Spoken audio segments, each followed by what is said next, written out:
అందరికి నమస్తే. రాజకీయం, సినిమా, గమ్మతి ఇచ్చేంత్రాలు, వైరల్ అవుతున్న వీడియోలు ఇట్లా తీరు తీరు వార్తలతోని మన మైక్ టీవీ ముచ్చట్లు తయారుగున్నాయి. చెల్లో చూసిద్దాం పాండ్రి. అంతకంటే మొదలు హెడ్లైన్స్.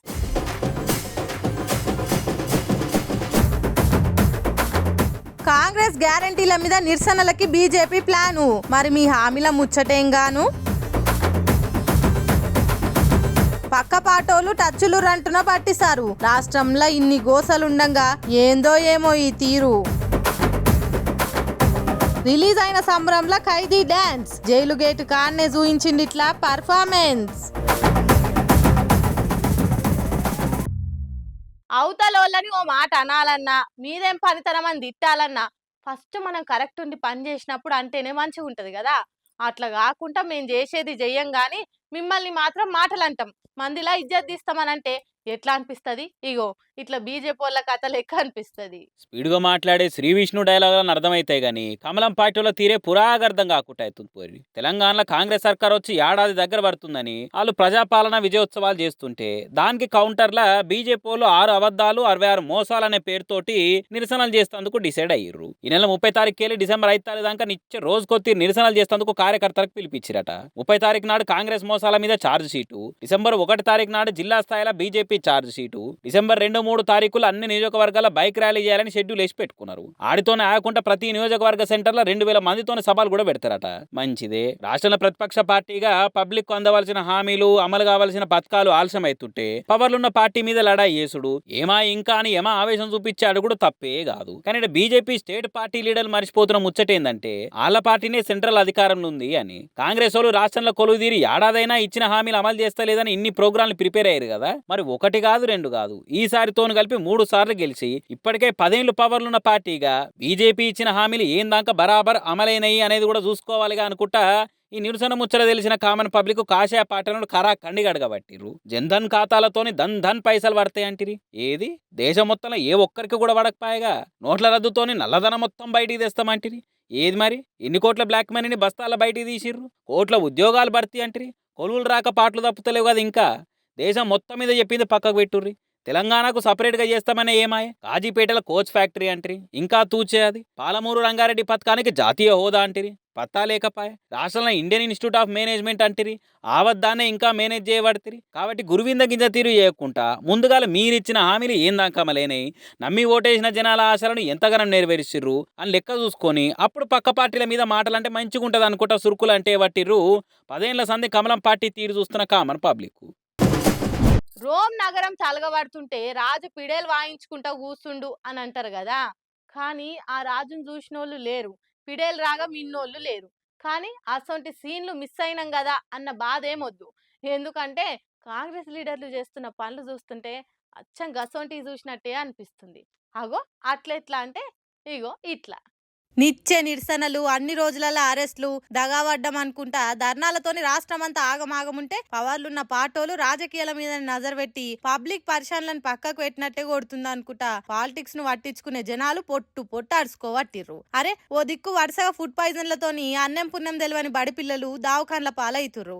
ఇంకో దిక్కు దిలావర్పూర్ రచ్చ, లగచర్ల లడాయితోని అన్నదాతలు అరిగోసలు పడుతున్నారు. ఇన్ని తీరొక్క తిప్పలుంటే బట్టి సార్ మాత్రం పక్క పార్టీ ఎమ్మెల్యేలు మాతోని టచ్లున్నారన్న ముచ్చట ముంగటేసుకుంటుండు. రేవంత్ రెడ్డి కంటే బట్టి సారు జర చూసుకొని మాట్లాడతాడు. పాలిటిక్స్ లో మంచి చెడు తెలిసిన లీడర్ అనుకుంటా ఇన్నొద్దులు మాట్లాడుకునేటోళ్ళు ఆడాడా. ఆఖరికి బట్టి కూడా బయటికి వచ్చి జనాల పరిశీలన గురించి కాకుండా అవతల పార్టీ లీడర్ల ఫిరాయింపుల మీద మాట్లాడే వరకల్లా మాకేం కోసిది అని నెత్తికొట్టుకోవట్టిరట నమ్మి ఓటేసిన జనాలు. అయినా మీ పార్టీ కన్వా కప్పుకుంటామని రాజకీయ లాభం కోసం టచ్ లకు వచ్చిన వాళ్ళకున్న బుద్ధి లేకున్నా గానీ కాంగ్రెస్ పార్టీ నాయకత్వానికన్నా సోయిండాలే కదా. అరే పిల్లల పానాల కన్నా, అన్నం పెట్టే రైతుల అరిగోసల కన్నా పార్టీ ఫిరాయింపుల మీదనే పానం గుంజుతుందా మీకు? సరిపోను సీట్లున్నా కూడా ఇంకా ఎందుకు జంపింగ్ల ప్లాన్లు? అయినా అవతల పార్టీకి వెళ్ళి మీ దాంట్లోకి వచ్చిన నేను బరాబర్ కాంగ్రెస్ లీడర్ని, కండువా కప్పుకున్నాయనని అని ధైర్యంగా చెప్పుకోలేని పరిస్థితులు ఉన్నారు లీడర్లు. అసొంటప్పుడు ఇంకా మీరు షేర్స్ కొని ఏం ఫాయిదా అనుకుంటా లాజిక్కులు తీసి మరి ఒక్క తీరుగా అడుచుకోవట్టిర్రు బట్టి సారు టచ్ మాటలిని నొచ్చుకున్న జనాలు. ఏదన్నా తప్పు చేసి జైలుకు పోయినోళ్ళు ఎంత భయంతో ఉండాలి, ఏం కదా. మళ్ళీ పారి ఎసొంటి తప్పు చేయకుండా సత్ప్రవర్తనతో నడుచుకోవాలి. కానీ ఈ మూతవారి మోగైన చూడుర్రి ఎట్లా శంగలిస్తుండో, అది కూడా పోలీస్ టౌన్లోకి వెళ్ళి బయట పడంగానే. ఇగో ఈ మోతవారిని చూడుర్రి, ఇప్పుడే ఫ్రెష్ గా జైల్లోకి వెళ్ళి బయటపడ్డాడు. మొదలు 2 చేతులు జోడించి దండం పెడుతుండ అనుకుంటుర్లే, కానీ ఈయన చేసిన కథలు చూస్తే మళ్ళా పట్టుకపోయి లోపటేస్తారు కావచ్చు. చిన్నగా తిప్పుతలేడుగా తలకాయ మొత్తం 90 degrees తిరగబట్టే. ఇదేం డాన్సో గాని పోలీసు వాళ్ళు కూడా చేతులు పట్టుకొని బీరిపోయి మరి చూడబట్టిర్రు. కన్నౌస్ జైలు నుంచి బయటకు వచ్చి నా ఆనందము పోలీసు వాళ్ళకు కూడా ఆపవశం అయితలేదుగా. ఎట్లనో అట్లా జైల్లోకి వెళ్ళి బయటపడ్డా అని అబ్బా సాయిరం అని దమ్ము తీసుకోకుండా ఈ అవ్వ ఏం ఫీల్ ఉంది మావా అనుకుంటా కూల్ గా చిల్ అవుతున్నట్టుండు బ్రో, లెట్ హిమ్ ఎంజాయ్ అని కామెంట్లు పెట్టి నవ్వుకుంటుర్రు నెటి జనాలంతా. తెల్లారుతుంది, పొద్దుకుతుంది, కాంగ్రెస్ పాలనశాల ఏడాది అవుతుంది. కానీ హామీల ముచ్చట మాత్రం ఏడేసిన చెద్దరు ఆడేసినట్టే ఉన్నది. అయితే ఈ హామీల ఆలస్యం మీదంతా సీఎం రేవంత్ సార్ సొంత ఆలోచన కాదట. ఓ సీనియర్ లీడర్ ను చూసి కాపీ కొడుతున్న కథ అన్న వార్తలు గట్టిగానే ఈయనొస్తున్నాయి. మరి ఇంతకు ఎవలా పెద్ద లీడర్ అనంటే చూడురి మీరే. అకల్ కేలియే బి అకల్ చాహియే అని అంటారు. అంటే అవతలను కాపీ కొడతానికి కూడా తెలివి ఉండాలి అని. ఆ ముచ్చటను పట్టించుకోకుండా 40 years ఇండస్ట్రీ అని చెప్పుకునే చంద్రాలు తువ్వల నడుద్దామని చూసి నెత్తిన అచ్చింతలు వేయించుకుంటుండ్రు రేవంత్ రెడ్డి అని కూడా చెప్పుకొస్తున్నారు పొలిటికల్ అనలిస్టులు. వేరే ఏమో చిన్న ముచ్చట్లంటే ఏమో గానీ మరి హామీల అమల్లో కూడా చంద్రబాబునే ఫాలో అవుతుంటా రేవంత్ తప్పుల పడుతుండా ఏంది అని అనుమానాలు పొలిటికల్ సర్కిల్ పొట్టిన వస్తున్నాయట ఈ నడుమ. ఎందుకంటే చంద్రబాబు కూడా ప్రతిపక్షంలో ఉన్నప్పుడు పవర్లకు రానికి మస్తు హామీలు ఆర్భాటంగా ఇచ్చినా గానీ అటంక పరిస్థితి బాలే, పైసలకు తక్లీఫ్ ఉంది అనుకుంటా పక్కకు పెడతాడన్న పేరు పోయిండు. అందుకే ఎప్పుడు కూడా వరుసగా 2వ సారి గెలిచిన దాఖలాలు లేవు బాబుకు. తెలంగాణ సీఎం రేవంత్ రెడ్డి కూడా ఎంతసేపు 10 ఏళ్లు పవర్లున్న కార్ పార్టీ ఖజానాలు ఏం మిగిల్సలే, అప్పు తప్ప ఏం లేదాడా అని ఆ పార్టీని కామెంట్ చేసుడు తప్ప మనం ఇచ్చిన 6 గ్యారెంటీలు హామీలను నమ్మి కదా జనాలు ఓట్లేసి పవర్ అప్ప చెప్పింది. సరే కుర్చీలో కూర్చున్న కొత్తలు అసొంటి చెప్పి నడిపియొచ్చు గానీ మరి ఏడాది అవుతున్నా గానీ ఇంకా అవే పాటలు పాడితే పబ్లిక్ ఊకుట్రా అనేది ఆలోచన చేస్తారేడా ఎట్లా అనుకుంటే రాజకీయాలను పార్టీల తీరును పట్టి గమనిస్తున్న వాళ్ళు గట్టిగానే మాట్లాడుతున్నారు. ఇక్కడ రేవంత్ రెడ్డి యాదుకుంచుకోవాల్సిన ఇంకో ముచ్చట ఏందంటే ఎన్ని మాటలు మార్చినా మత్పరిచినా సైకిల్ పార్టీకి పెబ్బ చంద్రబాబు. ఆయన పార్టీ కాబట్టి ఇవాళ ఏమన్నా గానీ సీఎం కుర్చీలో కూర్చునే ప్రయత్నాలు చేస్తేందుకు పక్కకున్న లీడర్లు వెనక ముందు అవుతుండొచ్చు. కానీ కాంగ్రెస్ కథ అట్లా కాదు కదా. నేషనల్ పార్టీకి వాడుకున్న వాళ్ళకి వాడుకున్నంత అనే రేంజ్, స్వేచ్ఛ, స్వాతంత్రాలు మస్తు ఉంటాయి ఆ పార్టీల. కాబట్టి ఏ ముచ్చట ఎటు తిరిగి కుర్చీలో కూర్చున్న రేవంత్ కు నెగిటివిటీ తెచ్చిపెట్టినా దాన్ని వాడుకొని రేసున్న లీడర్లు రెచ్చిపోయి పదవి దక్కించుకునే ప్లాన్ చేసినా ఇచ్చంతర పోవద్దు సుమా మరి అనుకుంటే పరిస్థితిని పక్కాగా అనలైజింగ్ చేస్తూ ఇంకొందరు. మరి ముచ్చట్లు రిపోర్టులను చూసన్నా బాబు రూట్ ఫాలో అవడం బంద్ చేసి ఏడాది స్పెషల్ గా హామీల అమలు మీద నజరేస్తాడా లేదా రేవంత్ రెడ్డి అనేది చూడాలి. దౌడ పనులు రాలగొట్టి దౌడ కింద వేసుకో అని వక్క పలుకులు ఇచ్చిండట వెనకట్టుకో దయగల్ల మహారాజు. అగో గట్లనే ఉన్నది కాంగ్రెస్ సర్కారు ఏలువాడి అని అంటున్నాడు మాజీ మంత్రి కేటీఆర్ సారు. చక్కగన్న రైతుల బతుకులను ఆగం పట్టించి ఇప్పుడు రైతుల పండుగ పేరుతోటి ఉత్సవాలు చేస్తారా అని మండిపడుతుండు. అని పైరు లెక్కున్న రైతుల బతుకులను తెగులు పట్టించి ఇప్పుడు రైతుల పండుగ చేస్తారా అని గరమైతుండు మాజీ మంత్రి కేటీఆర్ సారు. సిగ్గులేదా జీడిగింజ అంటే నల్లగున నాకేం సిగ్గు అన్నట్టు రైతు భరోసాకి ఎగనామం పెట్టి రుణమాఫీ పేరుతో పంగనామాలు పెట్టి పంటల కొనుగోలుకు శటగోపం పెట్టి ధాన్యానికి క్వింటాలకు 500 బోనస్ ఎగ్గొట్టి దిలావర్పూర్ల దమనకాండ సృష్టించి రామన్నపేటను రావణ కాష్టం చేసి లగచెర్ల రైతులను జైలుపాలు చేసి అల్లుడి కళ్ళల ఆనందం చూసినందుక రైతు పండుగలు మీకు పస్తులు రైతులక చెప్పింది బారానా చేసింది సహారానా. కళ్ళాల్లో ఒడ్లు పోసి కళ్ళల్లో ఒత్తులేసుకొని ఎన్నడుకుంటారని ఎదురు చూస్తున్న రైతులు మీకు కనబడరు. రూల్స్ పే చెప్పి కొర్రీలు పెట్టి ఒడ్లు కొనరు. అడ్డికి బావషేర్ లెక్కన దళార్లకు అమ్ముకుంటే మీకు పట్టింపు ఉండదు. అబద్ధానికి అంగీలాగు దొడిగితే అది కాంగ్రెస్ సర్కారు. మరి దేనికి సంబరాలు, విజయోత్సవాలు? రైతు నిండా ముంచినందుక, వ్యవసాయాన్ని ఆగం పట్టించినందుక, నీ గుడ్డి గుర్తులు కాకిలెక్కలతోటి కాలం ఎల్లదీయలేవు. యాద పెట్టుకోరు ముఖ్యమంత్రి గారు అని పొయ్యి మీద అప్పాలప్పుల కాల్చి వాతలు పెట్టినట్టు గట్టిగా సురుకులు అంటించింది కేటీఆర్ సార్ ఎక్సులా. పోరాటం మన వారసత్వం, తిరుగుబాటును ఉక్కు పాదంతోటి అణిచేయాలని రాజ్యం చూస్తే రాజ్యాధినేతలను ఉరికిచ్చి బుద్ధి చెప్పాలని చరిత్ర పాఠాలు మనకు నేర్పుతున్నాయి. కాలం మారినా అప్పటికి ఇప్పటికీ అసొంటి పరిస్థితులు అయితే మారతలేవు. పాలకులు ఎవ్వలున్నా ప్రజోద్యమాలైతే ఆగుతలేవు. అణిచివేతలు ఎట్లున్నా తిరుగుబాటులు పొద్దు పొడుపులు లెక్కనే పొడుస్తూనే ఉన్నాయి. కాంగ్రెస్ ఏలుబడి వచ్చిన కార్ నుంచి నిత్యం ఏదో అలజడే అవుతుంది. మరి సర్కార్కు పబ్లిక్ కు అస్సలే పొంతన కుదురుతలేదు. చేస్తున్న పని సర్కార్కు చెప్పొస్తలేదా, అధికారం చేతులుందని పబ్లిక్ ను కానకుట పోతుండ్రా అర్థమైతలేదు. గోటితోటి పోయేదాన్ని గొడ్డల దాకా తెచ్చుకుంటున్నది కాంగ్రెస్ సర్కారు. క్రైసిస్ ను హ్యాండిల్ చేసుడు రాక బొండిగల దాకా తెచ్చుకుంటుందన్న టాక్ ఉన్నది. మొన్న రామన్నపేట, నిన్న లగచెర్ల, ఇయ్యాల దిలావర్పూర్ కాడ జనం సర్కార్ మీద సాయుధ పోరాటం అప్పుడు తిరుగుబాటు చేసినట్టే తిరుగుబాటు చేసిండ్రు. నాడు భూస్వాములను దొరలను ఉరికిస్తే ఇలా సర్కార్ ఆఫీసర్లను ఉరికిచ్చిండ్రు. జనం అంతా ఒక్కటై తిరగబడితే ప్రభుత్వాల పునాదులు ఎట్లా షేక్ అయితాయో చూయించిండ్రు. నిన్న ఇథనాల్ ఫ్యాక్టరీకి వ్యతిరేకంగా ఒక్కొక్క మహిళ ఒక్కొక్క సమ్మక్క సారక్క అయింది. మొక్కవోని ధైర్యంతోటి పోలీసుల లాఠీలకు ఎదురు నిల్చిండ్రు. ఇథనాల్ కంపెనీని బంద్ పెట్టించిండ్రు. ప్రజలంతా ఏకమైతే ఎట్లుంటదో ఆ దెబ్బను సర్కార్కు రుచి చూయించిండ్రు. పోరాటం అన్నది మనకేం కొత్త కాదు. బతుకులను బుగ్గిపాలు చేసే నిర్ణయం ఏది తీసుకున్నా సర్కార్ మీద తిరుగుబాటు చేసి తోక ముడిచి పారిపోయేటట్టు జంగు సైరన్ ఊదుతుంది ఇప్పుడు తెలంగాణ సమాజం. అధికార మదంతోటి పోలీసుల లాఠీలతోటి జనం కుత్కెలు విసుకుదామని ఉరుకొస్తున్న సర్కారోళ్లను గుత్పలు వట్టి గెదుముతున్నది. ఇన్నైతున్నా రేవంత్ సర్కార్ కళ్ళు తెరుస్తున్నట్టే అయితలేదు. ప్రభుత్వాది నేతలు పబ్లిక్ ల పోయి కుల్లం మాట్లాడే తరీకుంటలేదు. రీతి రివాజ్ లేని పనులతోటి పబ్లిక్ ల మంచి కంటే బద్నామే ఎక్కువ మూటగట్టుకుంటున్నది రేవంత్ సర్కార్ అన్నది చాలా మంది మాట. నిన్న మొన్నటి దాకా నువ్వు అసలు సీఎంవా? నీకు అసలు ఆ కుర్చీకున్న ఇల్వ ఎరికేనా? ఏం పాలన చేస్తున్నావా? మా పానాలు మేం తీసుకునేది అందుకే నీకు ఓటేసినాం కావచ్చు అని తీరు తిట్లతోని ఎత్తి 7 దోషుల మన్ను పోసిన పబ్లికే ఇప్పుడు అదే సీఎంకు పాలాభిషేకం చేస్తున్నారు. ఏడనో ఏం కథనో పురాగార్చుకుందాం పాండ్రి. ఏమైంది? సీఎం రేవంత్ సార్ ఫోటో ముంగట గిట్ల గిలాసల పాలు పోసి పెట్టిర్రు. ఆగురి అందరు కలిసి ఏం చేస్తారో చూద్దాం. ఓరక్క, సీఎం సార్ ఫోటోకు పాలాభిషేకం చేస్తురుగా. ఎందుకంటారా? దిలావర్పూర్ మండలంలో ఇథనాల్ ఫ్యాక్టరీ పనులు ఆపేయాలని రేవంత్ సార్ ఆర్డర్ వేసిండు. అందుకే గిట్లా అందరు గుడి దండం పెట్టుకుంటుర్రు. ఇదే ముచ్చట మీద మంత్రి సీతక్కని అడిగితే ఏం చెప్పిందో గుడి ఇనుర్రి. అక్కడ గ్రామ సభ జరుగుతుంది. గ్రామ సభలో ఏం చేసిరో లోకానికి అంతా తెలుసు. దాన్ని కప్పిపుచ్చుకోవడానికి ఏం చేశారు వీళ్ళు? గ్రామ సభలు కూడా లేకుండా ఇట్లాంటి పర్మిషన్లు ఇచ్చారు. మనకి ఎక్కడైనా కూడా ఏ కంపెనీ అయినా కూడా ఒకటి ఏదైనా ల్యాండ్ అక్విజిషన్ జరగాలంటే కొత్త గ్రామ సభలు జరగాలి. వీళ్ళు మరి అనేక గ్రామాలలో గ్రామ సభలు లేకుండా లారీలలో రైతులను జనాలను పశువుల్లాగా ఎక్కించి రాత్రి పోలీసులను పెట్టి తరలించినటువంటి ఘటనలు కొండపోచమ్మ కావచ్చు, లేకుంటే మేఘలగా మల్లన్న సాగర్ కావచ్చు, మిట్మానేర్ కావచ్చు, ఇట్లాంటి ఎన్నో చేసారు.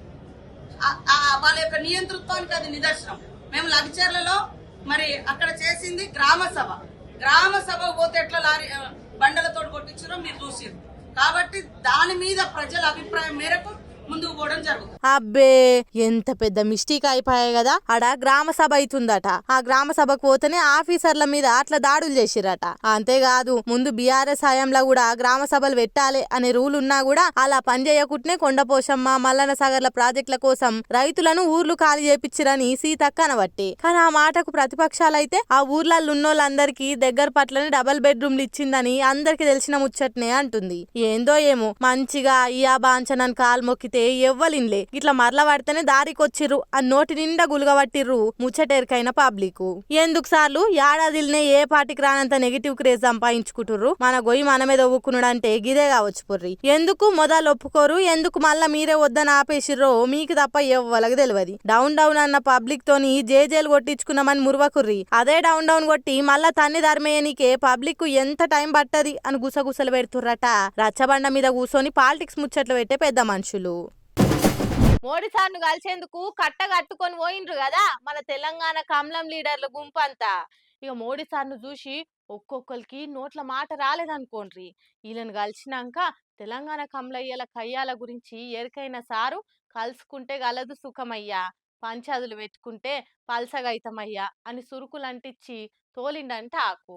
తెలంగాణ కమలనాథులకు మోడీ సారు దయప్రాప్తం కలిగింది. ప్రధాని సార్ను కలిసిన ఆనందంలా రాష్ట్రానికి వచ్చే పెండింగ్ నిధుల గురించి అడుగుడో, కేంద్రం పెట్టాల్సిన సంస్థల గురించి మోడీ సార్కు యాద్ చేసుడో, తెలంగాణ రైల్వే లైన్ల గురించి మోడీ సార్కు మొరబెట్టుకునుడో చేసిండ్రు కావచ్చు అనుకుంటే పొరపాటే సుమి. వీళ్ళని కలిసిన సంబరంలా సారు కూడా అవన్నీ యాదొచ్చుండయి. ఇక అందరు పుదీనా కట్టలు లెక్క కట్టగట్టుకొని వచ్చిండ్రు కాబట్టి మోడీ సార్ కూడా మీరంతా కలిసి కట్టుగా ఉండాలనయ్యా, లొల్లులు పెట్టుకోవద్దు, వచ్చేదమ్ము మన పార్టీ పవర్లకు వచ్చేటట్టు కష్టపడుండ్రి అని చెప్పిండట. కానీ ఇడ చూస్తే పరిస్థితి అట్లుందా? మీదికి చూడ తిట్టుకునుడు, లోపట్నేమో దోస్తు మేరా దోస్త్ అని కావులిచ్చుకుని నడుస్తుందని గుసగుసలు వినబడుతున్నాయి. ఎందుకంటే కాంగ్రెస్ ప్రభుత్వ హయంలా ఎన్ని ముచ్చట్లైనా కాంగ్రెస్ కూటమిలున్న పార్టీ లెక్కనే బీజేపీలు ఒక్కనాడు నోరెత్తిన పాపనబోతలేరు. ఎట్టికి ఏమనుకుంటే మంది ఈ రెండు పార్టీలు ఒక్కటే అనుకుంటాయని ఏదో ఉత్తుత్తి విమర్శలు చేసి ఊకు అనుకుంటుర్రు. కానీ రేవంత్ సర్కార్ ను పల్లెత్తు మాట అంటలేరు. అంతేగాక రేవంత్ సర్కార్ చేస్తున్న పనులను వేనెల్లబోగొడుతున్నారు. అటు రేవంత్ సార్ కూడా బీజేపీ ఏబీవీపీలను ఏమనకుంటా ఆకాశానికి ఎత్తుతుండు. లగచెర్ల గంత ఘోరమైన ఫుడ్ పాయిజన్ లో తోటి పొలగాలు జీవిడుస్తున్నా, జనం రోడ్ల మీదకి వస్తున్నా, హైడ్రా బాధితులన్నా దేంట్లో బీజేపీలు గట్టిగా ముంగట పడి కొట్లాడింది లేదు. దీన్ని బట్టి చూస్తుంటే కమలయ్యలు అధికారంలోకి రావాలన్న ఆరాటం కంటే కాంగ్రెసే 4 కాలాల అధికారం ఉండాలన్న ఆరాటంగా అనిపిస్తుందని అనుకుంటుర్రు పొలిటికల్ మేధావులు. రూల్స్ అందరికి సమానమే, న్యాయం కూడా అందరికి సమానమే. కానీ ఓ తాను మాత్రం ఓ తీర్ల న్యాయం, ఇంకో తాను ఇంకో తీర్ల న్యాయం పాటిస్తామని సర్కార్ను ఎవరన్నా మెచ్చుతారా? మీరు చేసేది చేసుకోర్రి, మేం గానిచ్చేది గానిస్తామనంటే అది ప్రజాపాలన ఎట్లయితే చెప్పుర్రి. ప్రజాపాలన అని చెప్పుకునుడు పవర్లకు వచ్చి ఏడాది అవుతున్నందుకు ప్రజాపాలన విజయోత్సవాలు చేసుకునుడు సరే, కానీ నేతి బీరకాయల నెయ్యిలేనట్టు ప్రజాపాలనలో ప్రజల అభిప్రాయాలకు, ఆశలకు, పోరాటాలకు ఎంతగానో విలువిస్తుర్రో అందరం చూస్తూనే ఉన్నాం అనుకుంటా పబ్లిక్ బయటికే మాటలు అంటుర్రు. ఇసొంటి టైంలా ఇంకిన్ని పంచాయతీల్ని నెత్తికెత్తుకొని పబ్లిక్ లా ఇంకా పల్సగా ప్రయత్నాలు చేస్తున్నట్టే కొడుతుంది సర్కారు. దిలావర్పూర్ లా అక్కడి రైతులు వద్దంటే వద్దని లడాయి చేసే వరకల్లా ఇథనాల్ ఫ్యాక్టరీ రద్దు చేసిండ్రు.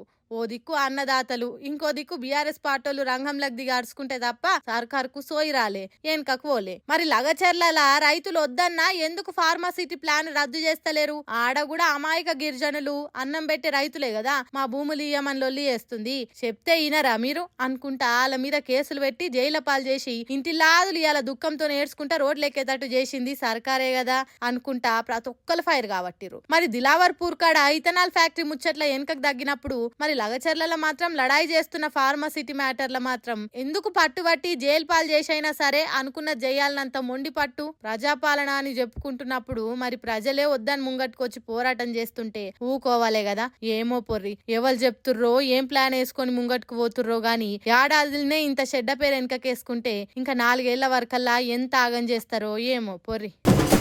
క్షవరం అయితే గాని యువరం బోధపడదన్నట్టు కొందరికి ఏదైనా కొందరికి ఎక్స్పీరియన్స్ అయితే గాని తెలియదు. ముఖ్యంగా వర్తన్నపేట మాజీ ఎమ్మెల్యే ఆరూరి రమేష్ అన్న కథ గట్లనే ఉన్నది. ఇప్పుడు కమలనాథులను నమ్ముకొని పోతే తెడ్డు లేని పడవలెక్కినట్టు అయింది అని తెగ బాధపడుతుండట పాపం. అందుకే మళ్ళా కారెక్కుతాని మిట్ట ఎదురు చూస్తుండట. ఆరూరి రమేష్ అన్నకు కమలం పువ్వు కింద జ్ఞానోదయం అయిందట. కమలం పార్టీలుంటే కార్యకర్త కూడా దేక్తలేడు. అటు పార్టీల పెద్దల నుంచి పట్టింపు లేదు, పబ్లిక్ లా పతార లేదు. అధికార పార్టీలకు పోదామంటే ఇప్పుడున్న పరిస్థితిలో పోయేటట్టు లేదు. అందుకే కారెక్కి కేసీఆర్ సార్ తోటి నడుస్తా అని మళ్ళా డిసైడ్ అయిందట. ఎంపీ సీట్ కోసం ఎగబడి ఉరికిన తర్వాత ఎరకైంది ఆడ అంత డొల్లనే గాని ఎలుగబెట్టేతందుకు ఏం లేదని తెలుసుకున్నా, నన్ను క్షమించుండ్రి, నేను మళ్ళా మీతోటి నడుస్తా అని కేసీఆర్ సార్ కు రాయబారం పంపుతుండట. ఓట్లప్పుడు అంత మంచిగా చెప్పినాం, అయినా అయినకుంటా నాతోటి ఉంటా అని పోయిండు. తెల్లారే పార్టీ మార్చిండు. గిసొంటోన్ని నమ్మాలనా వద్దా అని ఈశారం చేసి చెప్తా అని చెప్పిండట. అయిందేదో అయ్యింది, ఇప్పటి సంది మంచిగుంటా, నన్ను కారెక్కించుకోండి ప్లీజ్ అని ఆరు రమేష్ అన్న ఆత్రంగా ఎదురు చూస్తుండట. కేసీఆర్ సారే విచారం చేసి చెప్తా అనే వరకు చేరిక ఆగిపోయిందట. లేదంటే మళ్ళా గులాబీ తీర్థం పుచ్చుకునేటోడేనట. మరి పశ్చాత్తాపాన్ని మించిన ప్రాయశ్చిత్తం లేదంటారు కాబట్టి గులాబీ బాసు కూడా రావయ్య అంటాడనే అంటుర్రు అంతా. అందుకే అంటారు పోరాని జాగలకు పోతే పడరాని పాటలు వడక తప్పది అని. ఒకప్పుడు పెళ్లిళ్ళు అంటే డోలు సన్నాయి డప్పు సప్పులు ఉంటుండే, కానీ ఇప్పుడు పెళ్లిళ్ళు అంటే డీజే మోగదే పంతులు కూడా మంత్రాలు చదువుతలేడు. ఆగో అంత ఫ్యాషన్ అయిపోయింది పెళ్లిళ్ళల్లో డీజేలు అంటే. కానీ డీజే చేయంగా ఓ పెళ్లి పిల్ల ఎంత ఆగం పని చేసిందో చూస్తే అవాకైతారు మీరంతా. ఇయాల రేపు భోజనాలు లేకుంటానన్న లగ్గాలు అవుతున్నాయేమో గాని డీజే లేనిది పెళ్లిళ్ళే అయితలేవు. మామూలుగా కొన్ని పెళ్లిళ్ళల్లో ముక్క కోసం లొల్లి పంచాలు అయితాయి గాని ఈ పెళ్లిళ్ళ డీజే కోసం లొల్లయింది. ఉత్తరప్రదేశ్ లక్నోలా పెళ్లి కొడుకు దిక్కోళ్ళంతా పిల్లోళ్ళ ఇంటికి పోయిరట. అయితే అందరు పెళ్లి కొడుకుని ఎదుర్కొనే పనులుంటే అరే నా బామ్మర్ది వచ్చిండు ఎట్లుండాలే జోరు, ఓ మంచి పాట పెట్టు అని పెళ్లి కొడుకు బావ డీజే కొట్టేట ఆయన అడిగితే ఆయన ఆ పాట పెట్టలేదట. కథమిగా పెండ్లంటేనే ఏడ సందు దొరుకుతుందా లొల్లి దిద్దామని చూస్తుంటారు పెళ్లి కొడుకు దిక్కోలు. అట్లనే ఈడ కూడా చిన్నగా లొల్లి షురువు అయింది. అది ఇంత ఒగలు నొగలు కొట్టుకునేదాకా పోయింది. ఈ కథ అంతా పెళ్లి పిల్లకి తెలుసుడే లేటు. చెల్ నడువురిడికెళ్ళి నాకు ఈ లగ్గం వద్దే వద్దు అని మొండి పట్టు పట్టిందట. కాలు గడ్డం పట్టుకొని ఎవ్వరు ఎంత మొత్తుకున్నా లగ్గం అయితే చేసుకోనే లేదట పెళ్లి పిల్ల. చిన్న వీటికే గిట్ల లొల్లి పంచాలు పెట్టిర్రంటే ఇక రేపు ఎట్లా సంసారం చేస్తా అని లాజిక్కులు మాట్లాడి మొత్తానికైతే పెళ్లి చేసుకోలేదట. ఇక చేసేదేం లేక ఎట్లొచ్చిర్రో అట్లనే వెనకకు మరి పోయిరట పెళ్లి కొడుకు దిక్కోళ్ళు. మామూలుగా డీజే పెడితే పోలీసు వాళ్ళు వచ్చి కార్యాలాపంగా సంగా చూసినాం గాని ఇదేంద్ర స్వామి పెండ్లి పిల్లనే లగ్గం ఆపింది అనుకుంటా నవ్వుకుంటురట ఈ ముచ్చటేరికైనా చుట్టుపడుతోళ్ళు. సుశిరానిలా నేను పట్టుకొచ్చిన ముచ్చట్లు ఎట్లున్నాయో ఇంకిన్ని ముచ్చట్లతోటి మళ్ళా కలుద్దాం. అప్పటిదాకా చూస్తూనే ఉండరు మైక్ టీవీ ముచ్చట్లు.